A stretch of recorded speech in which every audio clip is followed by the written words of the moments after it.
요즘 가장 심각한 것이 물가입니다. 사과가 금사과가 됐다고 해요.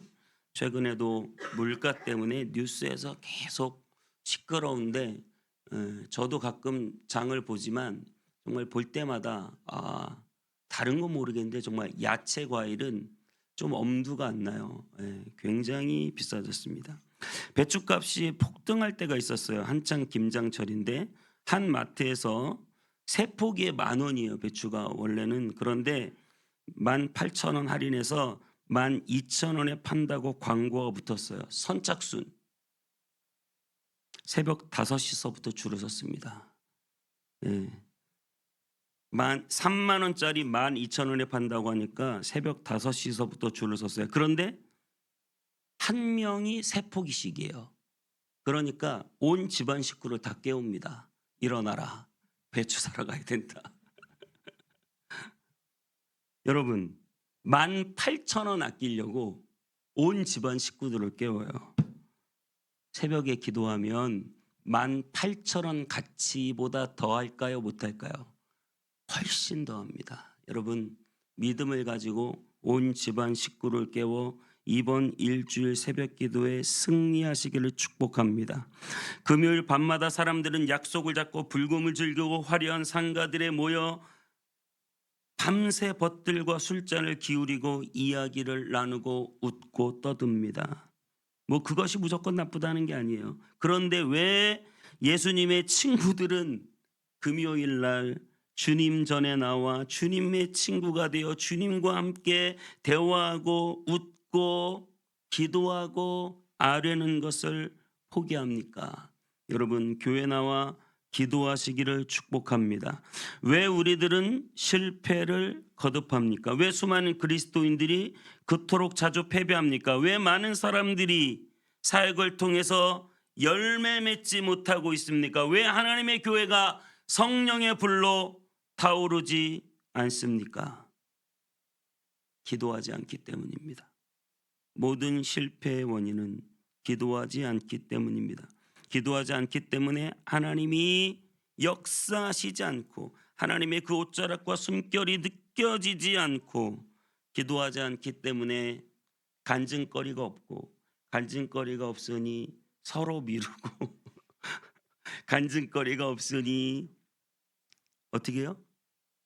기도해도 안 되나 보다 기도하지 않고 기도하지 않으니 간증거리가 없고 간증거리가 없으니 기도해도 안 되나 보다 또 기도하지 않고 기도하지 않으니 간증 여러분 이게 무한 반복이에요. 악순환의 고리라고 하죠. 기도하니 하나님이 역사하고 하나님이 역사하니 간증거리가 있고 간증거리가 있으니 신나서 또 기도하고 기도하니 하나님이 역사하고 하나님이 역사하니 간증거리가 있고 간증거리가 있는 삶을 살게 되시기를 축복합니다. 기도하는 자가 간증을 만들어냅니다. 기도하는 자가 하나님의 역사를 봅니다. 맛을 알아야 되는 거예요. 기도의 맛을. 우리 하나님이 너무나 주시고 싶어서 잔뜩 쌓아놓고 팔 벌리며 기다리시는데 아무도 나오지 않는 거예요. 여러분 기도하지 않는 그리스도인들처럼 하나님을 놀라게 하는 게 없어요. 이렇게 많이 쌓아놓고 내가 다 줄 것이다. 와서 구하기만 해라. 근데 안 구해. 하나님이 깜짝 놀라는 거예요. 예수님이 예수님의 고향에 가셨어요. 수많은 이적과 기적을 행하시는 예수님께 고향 사람들이 안 구해요. 예수님께 안 나와요. 뭐 좀 해달라고 말을 안 해요. 그래서 예수님은 거기서 아무것도 하실 수 없었다고 그랬어요. 여러분은 마치 예수님 고향 사람 같아요. 태어날 때부터 교회를 다녔어요. 지금껏 신앙생활에 왔어요. 기도해서 응답받은 적이 별로 없어요. 기도한 적이 별로 없기 때문이죠. 예수님은 그냥 늘 그냥 곁에 계신 분이고 일주일에 한번 나와서 예배 드리면 되는 분이고 주님께 구하는 게 없으니까 응답이 없고 응답이 없으니까 간증이 없고 간증이 없으니까 서로 미루고 그러다 보니까 또 기도하는 이 무한 반복이에요. 무한 반복. 여러분 주님에 대한 기대감을 가지시기를 축복해요.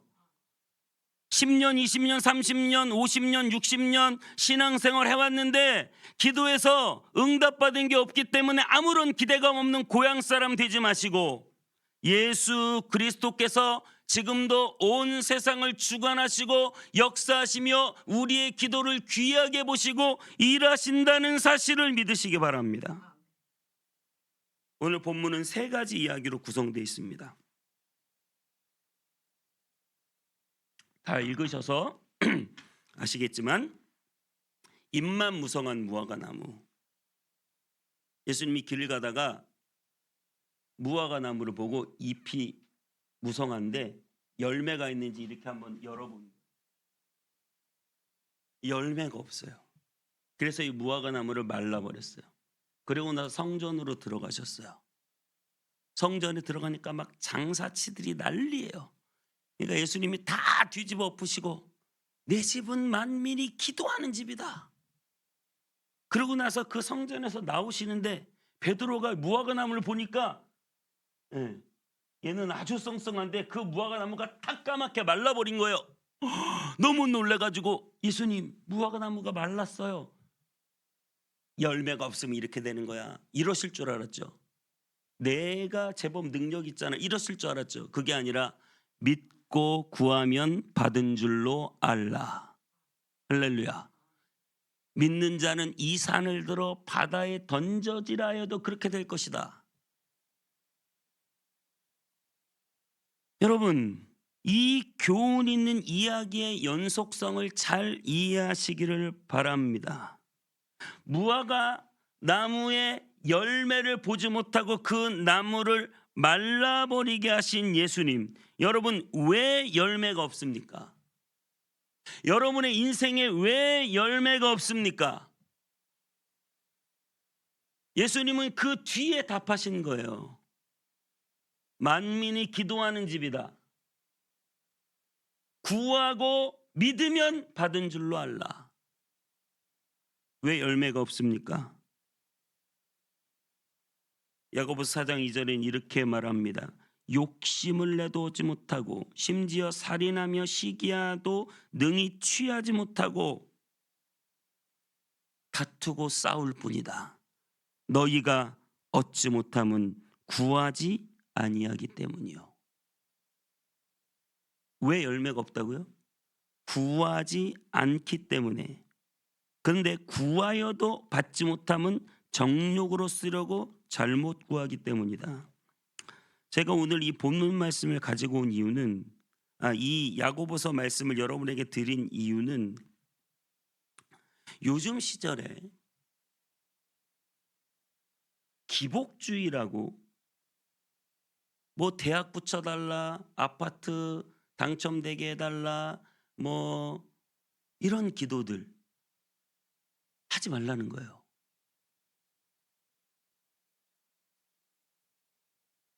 저는 그런 말을 들을 때마다, 그렇게 고귀하고 고상한 말씀을 들을 때마다 드는 생각은, 집 없는 서러움을 정말 알까?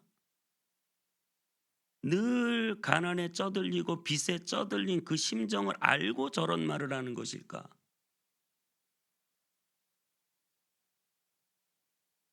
여러분, 얻지 못함은 구하지 않기 때문이에요. 고상하게 주님 나라와 주님의 영광만을 위해서 구해야지, 그런 기복적인 뭐 집 달라, 차 달라, 차 사달라, 뭐 밥 달라, 뭐 사업 잘 되게 해달라, 우리 아들 대학 잘 가게 해달라, 그런 기도하지 말라는 말은 정말 그건 주님의 뜻에 합당한 말이 아닙니다. 저는 그렇게 말씀드리고 싶어요. 일단 구해. 일단 기도해요. 주님을 찾아요. 얻지 못하면 구하지 못하기 때문이에요. 열매가 없는 것은 만민이 기도하는 집에 나와 기도하지 않기 때문이고, 구하고 믿지 않기 때문이고, 우리의 삶에 여러분, 기도하면 주님이 일하시고, 기도하면 열매가 맺어지고, 기도하면 하나님의 역사가 나타난다고 믿으시기 바랍니다. 기도하지 않기 때문에 열매가 없는 거죠. 기도하면 주십니다. 여러분, 저는 오늘 과감하게 이런 말씀 드리고 싶어요. 기도하면 빚을 갚아 주십니다. 기도하면 아파트 집도 주십니다. 기도하면 병도 고쳐 주십니다. 기도하면 살 길을 열어 주십니다. 기도하면 교회도 부흥시켜 주십니다. 기도하면 여러분의 자녀들이 주님의 복된 자녀가 될 줄 믿습니다. 여러분, 그럼 한번 반대로 생각해 보세요. 주님이 기도하면 그렇게 주시는데 여전히 힘든 이유, 여전히 아프고 여전히 길이 막혀 있고 여전히 빚더미에 고통당하고 여전히 사업이 풀리지 않고, 하나님은 거짓말하시는 분이 아니십니다. 우리가 더 기도해야 합니다. 세상은 악합니다, 여러분. 여러분, 세상은 여러분을 도와주려는 세상이 아니에요. 세상은 경쟁에서 여러분을 찍어 누르고, 세상은 여러분을 밟고 올라가려는 세상이에요. 세상은 악해요. 근데 우리는 또 약해요. 쉽게 상처받고 쉽게 무너지고 쉽게 속고. 그렇다면 여러분 어떻게 해야 됩니까? 세상은 악하고 우리는 약하지만 온 세상을 주관하시는 능력 많으신 하나님께 구해야 할 줄 믿습니다. 하나님을 믿으라. 여러분, 예수님이 그렇게 말씀하시잖아요. 하나님을 믿어라. 좀 믿지 않으니까 구하지 않고, 구하지 않으니까 열매가 없고, 하나님께 구하면 반드시 내 사업이 열리고 우리 자녀가 복되다고, 여러분, 믿는데 기도 안 할 사람 없다고 생각해요, 전. 그런데 믿지를 못하니까 그 기도해도 안 돼.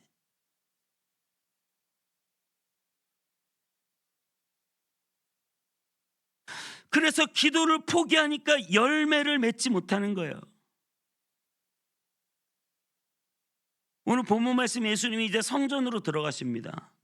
15절부터 보면, 15절에 보면 그들이 예루살렘으로 들어가니라. 예수께서 성전에 들어가서 성전 안에서 매매하는 자들을 내쫓으시며 돈 바꾸는 자들의 상과 비둘기 파는 자들의 의자를 둘러부셨다. 예수님께서 돈 바꾸는 자들의 상을 둘러부시고 비둘기 파는 자들, 양을 파는 자들의 그 장사치들을 싹 몰아내 버리셨어요. 여러 가지 우리가 의미 부여를 할 수 있습니다. 하지만 중요한 것은 세상은 이렇게 악하다는 거예요. 간단하게 설명드릴게요. 6월절에 전 세계 디아스포라 흩어져 있는 유대인들이 예루살렘으로 모여서 예배를 드립니다. 역사가 요세푸스는 그날 잡는 양의 숫자가 약 20만 마리 정도 될 것이라고 예상했어요. 어마어마한 숫자죠, 여러분. 그거 어떻게 잡는지 모르겠어요. 거기까지 연구를 못했습니다. 20만 마리의 양을 잡을 것이라고 예측했어요. 그런데 전 세계에 흩어져 있는 유대인들이 예배를 드리러 오니까 원래 가축, 당시는 비둘기 집에서 키웠습니다. 지금 닭장에 닭 키우듯이. 그러니까 비둘기를 키워서 가져오고 양을 키워서 가져와야 되는데 너무 멀잖아요. 해외에서 와야 되고 먼 거리를 와야 되니까 가지고 올 수가 없어요. 거기까지 이해해요. 오케이.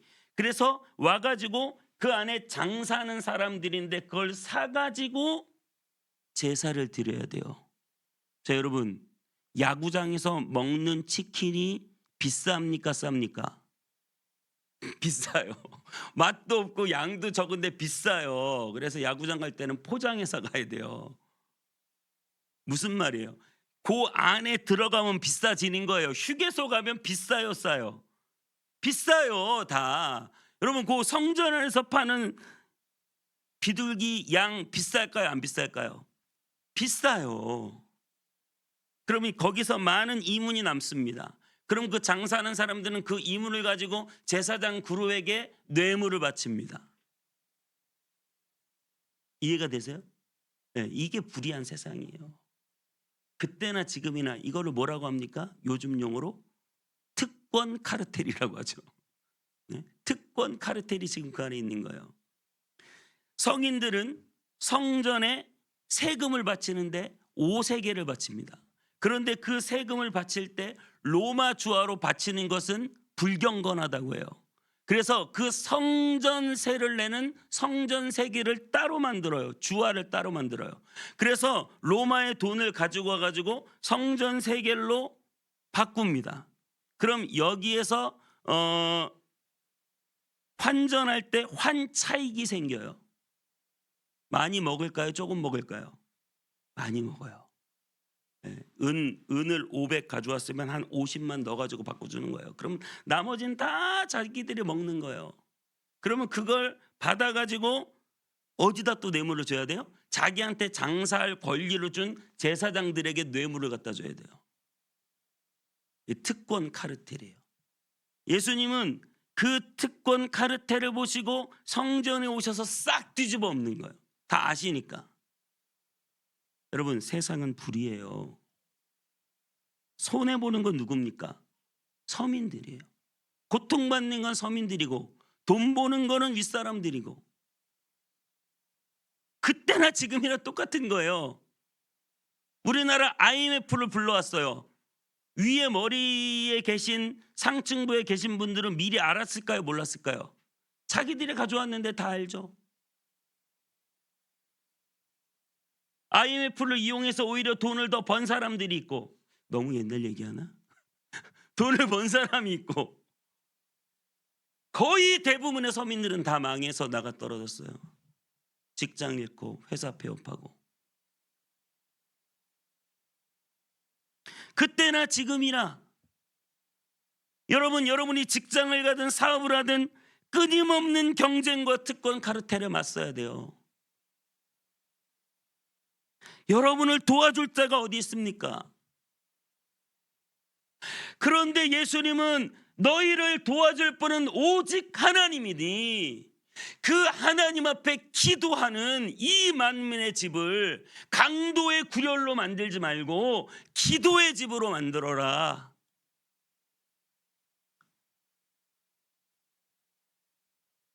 여러분, 이 불의한 세상 그때나 지금이나 아무도 의지할 것 없고 끊임없이 경쟁해서 나를 찍어 누르려는 사람들이 가득한 세상에서, 한치 앞을 볼 수 없는 이 경쟁 사회에서 내 미래와 노후도 보장받지 못하는 현실 속에서 기도하라고 성전을 주신 것입니다. 여러분, 절대 세상은 호락호락하지 않습니다. 나를 위해 주는 사람 없어요. 여러분, 그렇게 해서 경쟁에도 뒤처지면 어떻게 되는 줄 아세요? 몸으로 때워야 돼요. 이번 주 성경 공부하면서 저희들이 명언을 만들었어요. 몸으로 때울 것인가 말로 때울 것인가. 여러분, 말로 때우는 게 훨씬 쉬워요. 몸으로 때워 보실래요? 한번 온몸으로 그 모진 풍파를 다 맞으시겠어요? 말로 다 때우시겠어요? 무슨 말인지 이해가 되시죠? 하나님 앞에 기도하는 게 제일 쉬운 길이에요. 내가 나가서 그 험한 세상에 끊임없이 경쟁하고 치열하게, 물론 열심히 살아요. 그런데 기도 없이 내 힘으로만 끊임없이 경쟁하려고 하는 것은 정말 망하려고 작정하는 거예요. 몸으로 때울 수밖에 없어요. 하나님 앞에 기도해야 돼요. 우리는 기도해서 온 세상 우주 만물을 주관하고 역사하시는 그 주님 앞에 말로 때울 때 하나님의 놀라운 역사가 여러분의 삶 가운데 나타날 줄 믿습니다. 여러분, 많은 사람들이 교회를 거부합니다. 청년들, 젊은 사람들이 교회를 떠납니다. 요즘 교회의 가장 큰 화두는 3040이 교회를 떠난다요. IMF 코로나 이후로 3040이 온라인으로 예배를 들어간 후에 교회로 되돌아오지 않는 그 숫자가 너무나 많대.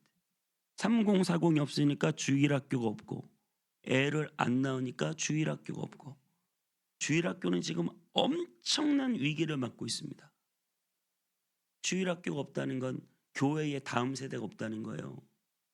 1000명, 2000명, 3000명, 10,000명 교회를 의리의리 지어놓고 20-30년만 지나면 예배 드릴 사람이 없는 거예요.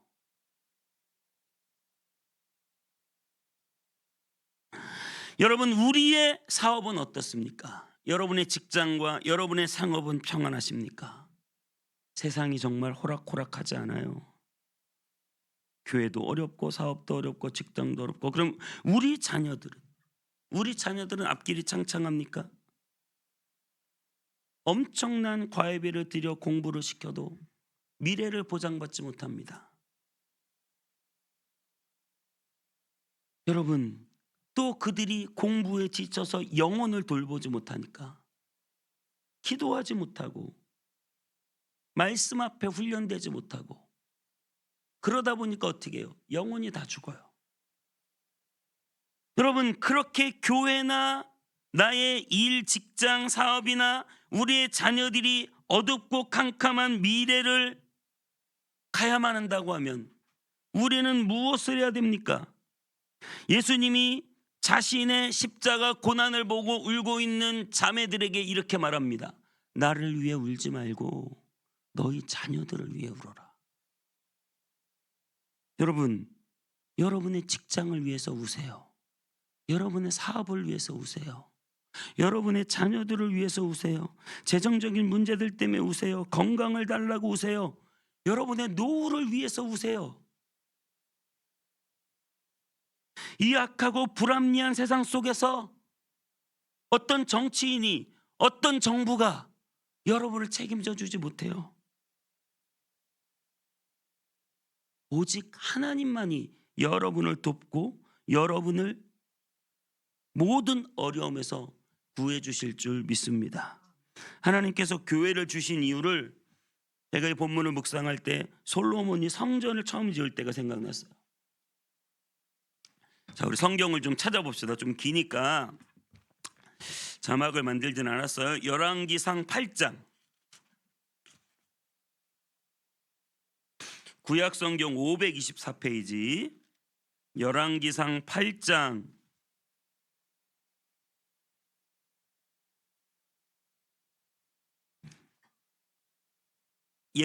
예루살렘 성전을 솔로몬이 딱 짓고요. 그 성전을 짓고 나서 지금 하나님께 예배드리며 드리는 기도입니다. 왜 이 성전을 지었는지가 명확하게 나와 있어요. 27절, 8장 27절에 제가 쭉 읽으면서 설명드릴 테니까 그냥 본문을 쭉 따라오세요. 27절에 이렇게 말합니다. 하나님이 참으로 땅에 거하시리까? 하늘과 하늘들의 하늘이라도 주를 용납하지 못하겠거늘 하물며 내가 건축한 이 성전이오리까? 하나님은 하늘과 하늘이라도 하나님을 닮지 못하는데, 그 하나님이 어디에 들어오시겠다고 약속하셨냐면 성전을 지으면 내가 그 성전에 임하겠다고 하나님이 약속하시는 거예요. 정말 귀한 일이죠. 그 성전에 하나님이 임하시겠다. 그러면서 28절에 내 하나님 여호와여, 주의 종의 기도와 간구를 돌아보시며 이 종이 오늘 주 앞에서 부르짖음과 비는 기도를 들으시옵소서. 성전에서 지금 뭐예요? 기도, 간구, 비는 기도, 부르짖음. 29절에 주께서 전에 말씀하시기를 내 이름이 거기 있으리라 하신 곳 이 성전을 향하여 주의 눈이 주야로 보시오며 주의 종이 이곳을 향하여 비는 기도를 들으시옵소서. 주께서 계신 곳 하늘에서 들으시고 들으사 사하여 주옵소서. 하나님이 성전 지어놓고 주님의 눈이 이 성전을 향해서 있을 때 그 성전에서 비는 기도, 부르짖음을 주님이 들으신다는 거예요.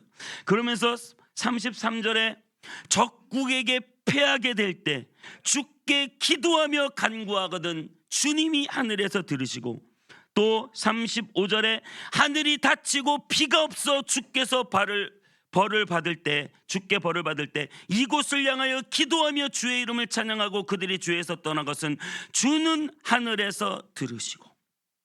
또 37절에 기근이나 전염병, 곡식이 시들고 깐부기, 메뚜기, 황충이 나고 적국이 와서 성읍을 에워싸고 재앙이나 질병을 막론하고 한 사람이든 혹 모든 백성이 각각 자기의 마음의 재앙을 깨닫고 성전을 향하여 손을 펴고 무슨 기도나 간구를 하거든 주는 계신 곳 하늘에서 들으시고.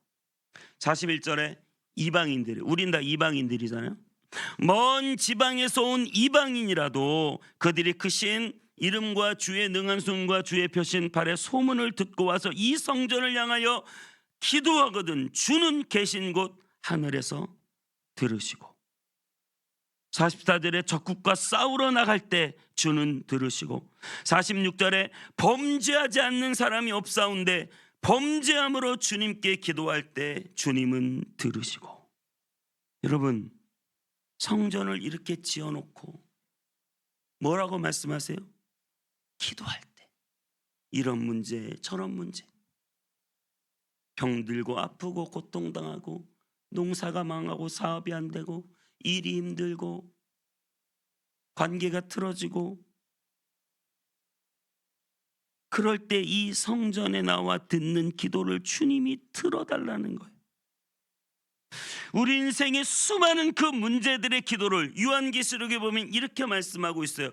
그 기도를 금양로에 담아 하늘로 올리신다.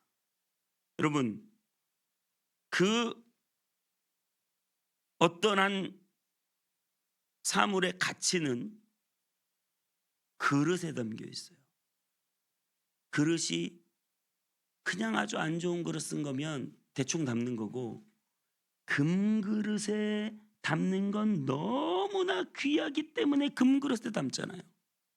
여러분들이 드리는 기도를 주님이 금향로에 담아 너무 귀하게 보시고 그 기도를 하늘로 올리시고, 그리고 나서 그 기도를 땅에 쏟아 응답하시고 심판하신다고 약속하셨습니다. 여러분, 우리는 산을 던질 힘이 없어요. 내 인생에 큰 산이 나를 가로막고 있는데 이 산을 던질 힘이 없지만 우리가 믿고 구하면 바다에 던져질 줄 믿습니다. 우리의 기도를 주님이 귀하게 여기시기 때문입니다. 그러므로 하나님의 성전은 기도의 집이어야 되는 거예요. 저는 오늘 본문을 묵상하면서 많은 생각을 하게 되었습니다. 개척하는 초기에 가장 큰 고민이 뭘까요? 그것은 바로 교회당 운영에 대한 경비예요. 월세를 내야 되는데 너무 비싸. 그래서 또 어디 싼 곳을 찾아가려니 또 그건 아닌 것 같고, 그러면 고민을 해요. 주중에는 이 쉬는 공간을 어떤 수익을 창출할 수 있는 공간으로 만들어 볼까? 그래서 목사님들이 카페형 교회를 운영하기도 해요. 주중에는 카페를 하고 주말에는 교회를 하는 거야. 너무 좋아. 카페에서 돈을 벌어 월세를 충당하고 또 주일은 아주 인테리어 잘 된 곳에서 예배를 드릴 수 있으니 좋겠구나. 제가 많은 사례를 알지는 못하지만 그렇게 하면 카페도 안 되고 교회도 안 돼요. 왜 그럴까? 여러분, 카페를 만만하게 보면 안 됩니다. 함부로 카페 열면 돼요?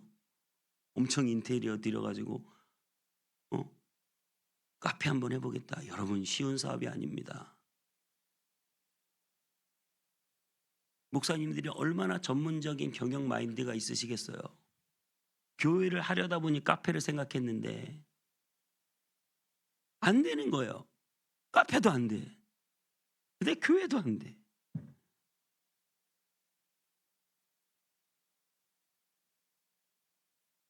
여러분, 제가 오늘 본문을 묵상하면서 한 가지 확실한 것을 깨달았어요. 교회는 만민이 기도하는 집이어야 합니다. 교회는 인간적인 방법으로 운영하는 것이 아니고 하나님의 역사로 운영하는 곳이 되어야 합니다. 그리고 또 교회는 만민이 기도하는 집이어야 되기 때문에 교회에 그런 목회를 생각하시는 분도 계세요. 전원교회. 여기 너무 비싸. 땅값 싼 데 가가지고 주말에 놀러 오는 분위기로 일주일에 한 번씩 예배 드리고, 그래서 성도들이 쉬다 가면 좋겠다. 저는 오늘 본문을 묵상하면서 그것도 아닌 것 같아요. 만민이 기도하는 집은 늘 가까이 있어야 돼요. 월세가 비싸도 사람들이 수시로 와서 언제든 기도할 수 있어야 돼요. 월세가 비싸질 수밖에 없지만 기도하면 하나님이 채우시고 역사하심을 믿고 많은 사람들이 와서 기도하는 곳으로 교회를 세워나가야 되겠다는 결론에 이르게 됩니다. 여러분, 교회 가까이 와 기도하는 여러분 되시기를 축복합니다. 여러분 명심하셔야 돼요. 내가 열매가 없고 얻지 못하는 것은 구하지 않기 때문이에요. 구해도 받지 못하는 정욕으로 쓰려고 잘못 구한 거는 후순이에요. 일단 구하세요. 하나님 앞에. 정말 여러분의 힘들고 어렵고 서럽고 답답하고 문제가 되는 것 구하라고 성전을 만들었어요. 구하라고 하나님이 교회를 세웠어요. 진정한 성전이 누구십니까? 진정한 성전은 예수 그리스도입니다. 예수 그리스도께서 이 성전을 허물어라, 내가 사흘 만에 부활시키겠다, 다시 세우겠다. 예수 그리스도께서 그렇게 3일 만에 부활하셨습니다. 여러분들 예수 그리스도의 이름으로 여러분들이 정말 답답하고 어렵고 힘든 사정들을 주님께 아뢰일 때 주님이 여러분의 기도를 들어주실 줄 믿습니다. 오늘 이 병행 구절인 역대하 7장에 보면 이렇게 말하고 있어요. 우리가 잘 아는 구절이에요. 하나님께서 성전을 지은 솔로몬에게 밤중에 나타나서 이렇게 말씀하십니다. 혹 내가 하늘을 닫고 비를 내리지 아니하거나 혹 메뚜기들에게 토산을 먹게 하거나 혹 전염병이 내 백성 가운데 유행하게 할 때에, 여러분의 인생 다 이런 문제들을 잔뜩 안고 있잖아요. 내 이름으로 일컫는 내 백성이 그들의 악한 길에서 떠나 스스로 낮추고 기도하여 내 얼굴을 찾으면 내가 하늘에서 듣고 그들의 죄를 사하고 그들의 땅을 고칠지라. 기도하면 하나님이 모든 문제를 해결해 주실 줄 믿습니다. 그러면서 이렇게 말해요. 이제 이곳에서 하는 기도에 내가 눈을 들고 귀를 기울이리니. 이 성전에 나와 하는 기도를 주님이 눈을 들어 집중하여 보고 귀를 기울여 들으신다. 이는 내가 이미 이 성전을 택하고 거룩하게 하여 내 이름을 여기에 영원히 있게 하였음이라. 내 눈과 내 마음이 항상 여기에 있으리라. 주님의 마음과 주님의 눈이 항상 예수 그리스도의 이름으로 구하는 여러분에게 있으신 줄 믿습니다. 여러분의 기도는 땅에 떨어지지 않습니다. 금향로에 담으세요. 귀하게 여기십니다. 여러분, 기도를 귀하게 여기고 주님의 성전, 만민이 기도하는 집, 이 성전에 나와 기도하고 예수 그리스도의 이름을 의지하여 구하시는, 그래서 정말 기도하여 수많은 하나님의 역사와 응답과 간증을 남기는 멋진 삶 살게 되시는 여러분 다 되시기를 축복합니다. 여러분, 기도 안 하고 보낸 세월 가장 후회되는 세월이실 거예요. 지금이라도 우리의 젊음, 우리의 시간, 우리의 미래, 우리의 자녀들, 여러분 기도하면 하나님이 역사하십니다. 어떤 상황에서도 하나님은 일하십니다.